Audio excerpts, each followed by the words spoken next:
Well, hello, welcome back to the Hubbard Family History Channel, covering the Hubbard family clan of Clay County, Kentucky.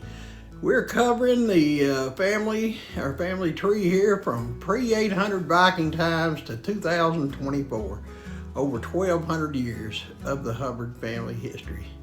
This week, we're going to go continue on with Mamaw Hubbard, Lena Gray, her side of the family.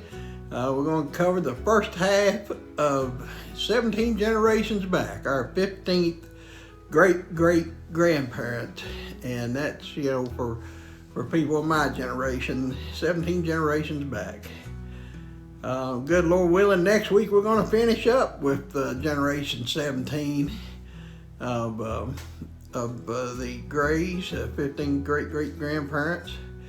So right now, we're going to watch a pre-recorded video that continues to trace our lineage on Mamaw Hubbard's side. Again, Lena Gray. This generation, which is 15 back from our generation, or 17 back, which is our 15th great-great-grandparents. Okay, and this week, having to kind of do it a little different, the tree had gotten so big and spread out, I had to cut off all the people who did not go on to the 17th generation. These are our 15th great-great-grandparents, so this is generation 17, and so anybody that I don't discuss, they did not have any information to go forward. So I basically had to trim them out to make these videos. So Margaret Wheeler, her father was Lord Northright, Honorable Dudley Lord North Senior, John Bingley Knight. I mean, he was the Earl of Warwick, Duke of Northumberland. Don't know when he died or anything. Her mother was Cecily Gray Wheeler, born in 1497 in England, died 1554 there in England, and that's all we know, and that's going to be the end of that line. So the next one we go to is the lady Thomasine Tudbold. Her father was John Tudbold, born in 1470 in Dorset, England, and died in 1548 in England. His wife, all we know was her name was Alice Jane. So the next one we go to is Johannes John David Fletcher. His father was John Fletcher, born in 1500, and you're going to see a lot of 1500s, so I don't know how accurate that is, but died in 1569. There in England, we have no information about his wife.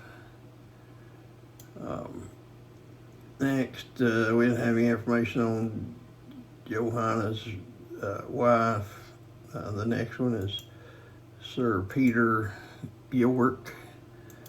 His father was Sir Gilbert John York, Master of the Mint, Sheriff of London, so pretty powerful man there. Born 1524, died in 1576, and his wife was the Lady Anne Margaret de Smythe, born in 1526, died in 1575 there in England.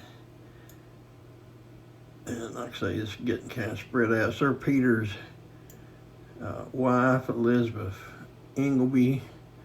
Her father was the Sir William, Lord of Ripley, Treasurer of Berwick. Ingleby, I don't know when he was born or died. His wife was Anne Mallory, born 1518 in Hutton, England, died in 1588 in England. The next one we have is Claude Durfee. You remember Claude Durfee? His father is Pierre Durfee, and that's all we know is his name. His wife was Antoinette Isabeau de Beauveau, or Bova, born 1485 in France, died in 1539 there in France. So the next one is John Berryman, or John Mitchell, and his father was Peter de Entrant. We don't know anything else about him.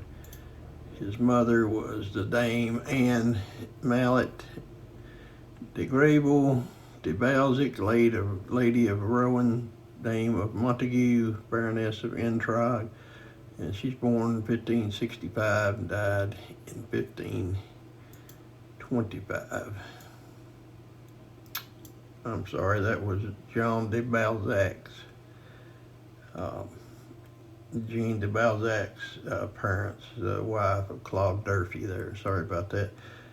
John Berryman Mitchell, his father was William Mitchell, born in 1496 to 1500 in England, died in 1567 in Cornwall, and his wife was Joanne Summerscales, born somewhere around 1512 and died in 1538, so she died relatively young. John Berryman Mitchell's wife, Isabel Broadley. Her father was Thomas Broadley, born in 1510 in Halifax, England, and died in 1628. If these dates are right, Nick, here's a new one for long-lived, 118 years old. So a new record. Thomas Broadley, his wife, Marie Richardson, born in 1509 in Halifax, England, died 1559, so he outlived her quite a bit. Then we go on to William Cockcroft. His father was John P. Cockcroft, born in 1519, Ovenden, England, died in 1564 in England, and his wife was Agnes Jackson, born 1518, died 1544, so she was young. William's wife, Esther, her father was Abraham Mitchell, born 1500 in Halifax, England, died in 1550, so relatively young. His wife was born in 1500, died in 1550, so in Halifax. So probably just using the same date since he didn't have anything else to go on. Or it could have just been they born and died at the same time. Don't have any information on, here's Sir Edward Cross. His father was John Cross, born 1500, another one of these 1500s, in Charlton, England, died in October 1563 in Greater London, and his wife was Gillian Bigella Ursula Wentworth, and she was born 1500, died in 1571. Sir Edward Cross's wife, we have no information on her, so that's the end of her trail. Then we go to Archibald Napier. His father was named Archibald Alexander Napier, the 7th Lord of Ben Merchiston, but that's all we know about him. His wife was the Dame Annabel Margaret Moncrief Campbell, and she was born 1512, died in 1575 in Scotland. We have Lady Drummond, Napier's wife. All we know is her father was George Drummond, born 1506, died in 1554. And we go to Richard Lovell. His father was Sir Henry Thomas Lovell Sr., born in 1510 in England, died in 1556. His wife, was Edith Compling, born 1514, died in 1562 in England. Richard's wife, the lady Anne Paris, her father was Sir Philip Harris, born in 1500. There's another 1500, died in 1558 there in England. His wife was the lady Margaretha. She was born 1510, died in 1551. Sir Thomas Wilson, we had nothing on him any further, so at the end of his line, and his wife, Agnes Winter, we do have her father was Admiral Sir Knight John Winter, born 1500, died in 1546. He was apparently the treasurer of the Royal Navy, which back then it was a big thing. The Navy was their main focus. His wife was the Lady Alice Terry, and unfortunately that's all we know about her. So then we go to Sir Hugh Turner. His father was Hugh Turner, born 1500, died in 1560. His wife, Ellen Potts, born 1502, died in 1560. I have no information on Sir Thomas Venner, but his wife was Grace Hughes. Her father was John Hughes, born 1488, died in 1551. His wife, her mother, was Lady Grace Walden, born 1494, died in 1530 in England. So then we got a whole lot here we're missing. So pretty good gap. Well, hopefully there was some new and interesting information presented there in this week's video, and hope that you enjoyed it and share it with others. You know, for the last 3 weeks I've been running a little promotion, trying to drum up a little excitement in the videos. I mentioned it in the comments below and kind of done a little experiment, and apparently not very many people read comments, or it's hard to read them when you're watching on the TV, or maybe even a iPhone or Android. But if you read in the comments there, each week for the last few weeks I've been putting in some kind of blooper, some kind of glitch in the matrix, something that's not right. And the first 5 people that notice it and send me a comment, you can leave a comment below. Of course, people will see them what you're saying, but they may be wrong. Or you can send it to the email that's on the screen now, or you can text me, or you can Facebook message me. So either way that you can get a hold of me. The first 5 entrants, I'll put them in a hat, draw a name at random, and you could either win $20 cash or some kind of secret prize that's worth somewhere between $3 and $17 or so. Nick has won the last couple of weeks. He was the only entrant, my son Nick.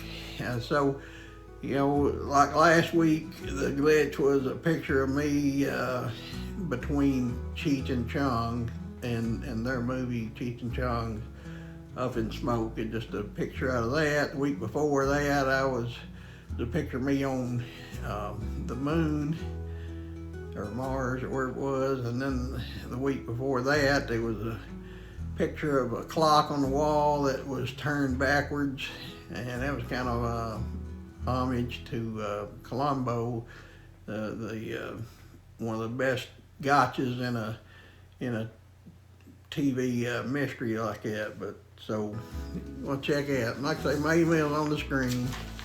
Text me, comment below.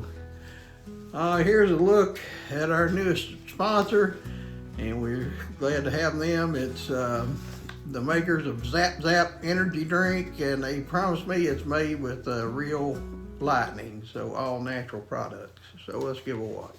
Need a serious boost to power through your day? Meet Zap Zap Energy Drinks. Picture this. You're dragging through that afternoon slump, and then bam! You take a sip of Zap Zap, and it's like lightning in a can. This isn't just any energy drink. It's your secret weapon against fatigue. With its refreshing flavor and just the right amount of zing, you'll feel energized and ready to tackle anything. Right? I mean, who doesn't love that burst of focus and motivation? Plus, it's crafted with ingredients that keep you buzzing without the dreaded crash. Seriously, I can't get enough of it. So, if you're ready to zap your energy levels into high gear, click that link and discover your new favorite pick-me-up. Trust me, your future self will thank you. Get a zap of energy with Zap Zap Energy Drinks. Our drink is powered by real lightning bolts and pure excitement. Perfect for those days when you need an extra jolt to keep going. Nikola Tesla wrote the original recipe. Bear blasting, space rocking, power for days and days. Who needs sleep? Not you. You will be awake for weeks on end.